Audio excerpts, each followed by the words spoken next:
CLT é chamada de sigla Consolidação das Leis do Trabalho. Ela foi editada, outorgada unilateralmente pelo então presidente Getúlio Vargas em 1º de maio de 1943, para regular o trabalho que era produzido, prestado no Brasil, como uma espécie de código.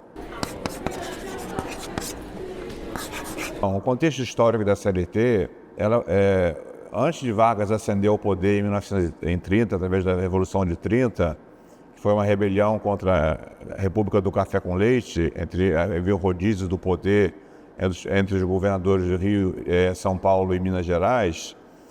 Vargas ascende ao poder e a questão social, havia um famoso ditado: a questão social era tratada como um caso de polícia.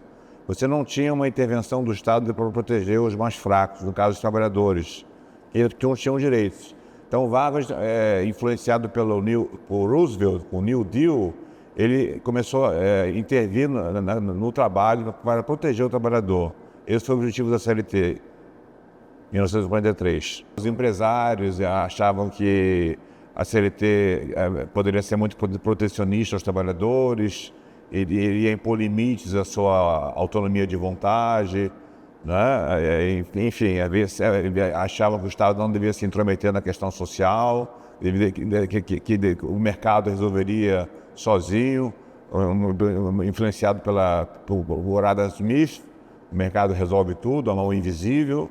Então houve resistências do empresariado, sim, e das pessoas ligadas ao capital. O CLT está muito ligado à origem do direito de trabalho que surgiu no século XIX, no meio da Revolução Industrial, em que se percebe uma exploração do homem pelo homem, que vem do homem, Lobo do Homem, de Thomas Hobbes, pensador inglês. Então era necessário convencer um direito que protegesse o trabalhador da exploração do homem. Você tinha crianças que trabalhavam 14, 16 horas por dia. Então era necessário uma legislação, um direito do trabalho específico, através de um código, no caso a CLT, que estabelecesse limites e protegesse o trabalhador com parte mais fraca, no sentido econômico e social. A CLT, não só a CLT, mas o direito de trabalho incomoda, porque a finalidade dele, ele surgiu como disciplina independente em relação ao direito civil, para proteger o trabalhador. Porque o direito civil, influenciado pelo Código de Napoleão, ele entendia que todos são iguais perante a lei.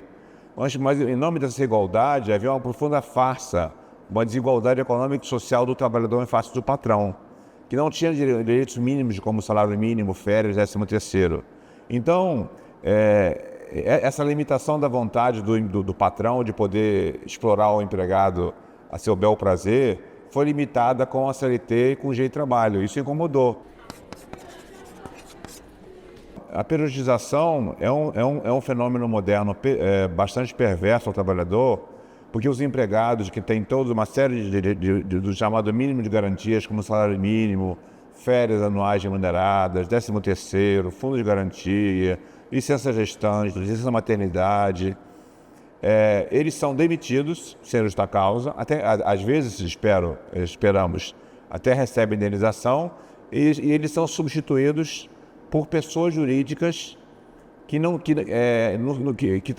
prestam serviço ao patrão no seu lugar. Só que, como são pessoas jurídicas, não tem nenhum direito trabalhista.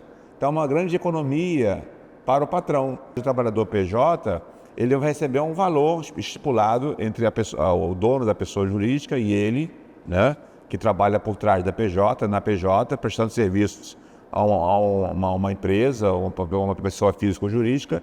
É um valor fixo estipulado, mas que não tem nenhum compromisso com esses direitos fundamentais que eu citei anteriormente, com salário mínimo. Ele pode perfeitamente receber um valor menor do que o mínimo, porque não é salário mínimo que ele recebe um valor em troca do trabalho que ele prestar.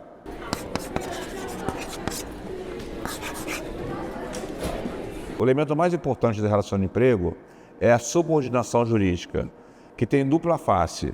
Pelo ângulo do empregador, significa o poder que ele tem como dono do empreendimento econômico de dar ordens. Mas ele tem que dar ordens respeitando a dignidade humana do trabalhador. O trabalhador não é uma mercadoria, nem um robô. Ele é uma pessoa dotada de dignidade. Então, o elemento mais importante que distingue contrato de trabalho dos demais, subordinação jurídica. O segundo elemento, pessoalidade. Você para ter um contrato de trabalho, você tem que ter necessariamente uma pessoa física, jamais uma pessoa jurídica. Daí a ideia da periodização que afasta o contrato de trabalho. Então você tem que ser uma pessoa física, o empregador escolhe a dedo para quem irá trabalhar para ele. É chamado intuito persona em relação ao empregado, ou seja, é personalíssimo. É como se o empregador escolhesse a dedo, por exemplo, um profissional formado em Direito da UERJ, que tem aptidão para escrever bem e falar bem, para ser seu advogado empregado numa empresa. Depois você tem a prestação de serviços não eventuais, porque o contrato de trabalho é de trato sucessivo. Ele foi feito para durar, para se protrair no tempo. Outro elemento fundamental é que, apesar do trabalho voluntário ser um trabalho louvável, um exercício de cidadania, no direito do trabalho não se admite que o empregado trabalhe de graça. Porque em troca do trabalho ele tem que receber salário. É o elemento da onerosidade. Todo contrato de trabalho tem que ser oneroso, sempre respeitado o salário mínimo. Então tem que haver o pagamento de uma remuneração de preferência justa. A CLT não fala em remuneração justa. Quem fala em remuneração justa é a Declaração Universal dos Direitos do Homem de 1948, anos depois ao horror da Segunda Guerra Mundial. Vale a pena porque você tem direitos e garantias mínimas, o chamado mínimo de garantias. Isso é formalizado através da CTPS, que é obrigatória. Todo mundo que trabalha numa empresa tem que ter uma carteira de trabalho assinada no prazo de 5 dias úteis. Isso dá os direitos que estão na CLT e na Constituição. Salário mínimo, férias anuais remuneradas, salário mínimo da profissão, por exemplo, jornalista, advogado, enfermeiro, médico, é o chamado salário profissional, férias anuais remuneradas, 13º, fundo de garantias, licença de gestante e maternidade. E você não pode abrir mão desses direitos, são direitos irrenunciáveis e indisponíveis.